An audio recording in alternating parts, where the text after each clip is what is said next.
Hi నమస్తే అండి. గురు బ్రహ్మ గురు విష్ణు గురుదేవో మహేశ్వర గురు సాక్షాత్ పరబ్రహ్మ తస్మై శ్రీ గురవే నమః. ఏమండి, దత్తాత్రేయుడు స్వామి గురించి మనం ఎన్ని చెప్పుకున్నా తక్కువేనండి. ఆయన మహిమలు చాలా చాలా ఎక్కువండి. కానీ నేను గురుచరిత్ర కానీ దత్త గ్రంథం కానీ చదివితే మన ఇంట్లో ఎన్నో శుభకార్యాలు నడుస్తాయండి. మన ఇంట్లో పిల్లల చదువు కానీ పెళ్ళిళ్ళు కానీ ఏమన్నా ఆటంకాలు ఉన్నా కానీ రావాల్సిన డబ్బులు కానీ ఇలాంటివి ఉంటే ఖచ్చితంగా మీరు మనసులో ఒక కోరిక అనుకొని బుధవారం రోజు స్టార్ట్ చేయండి.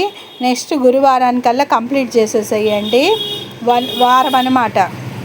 ఆ వారంలో చదవండి. మీరు పుస్తకం అయిపోయే లోపే మీకు రిజల్ట్ వచ్చింది.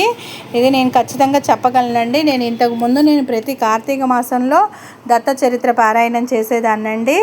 మీకు నచ్చితే మీరు చూడండి. మన ఇంట్లో ఎటువంటి ఆటంకాలున్నా తొలగిపోతాయండి. ఇది కన్ఫామ్గా చెప్తున్నా, 100% జరుగుద్దండి. మీరు నమ్మకం పెట్టి దత్తాత్రేయుడిని మన మనసారా ఆరాధించండి. దత్తాత్రేయుడు త్రిమూర్తి స్వరూపం అండి.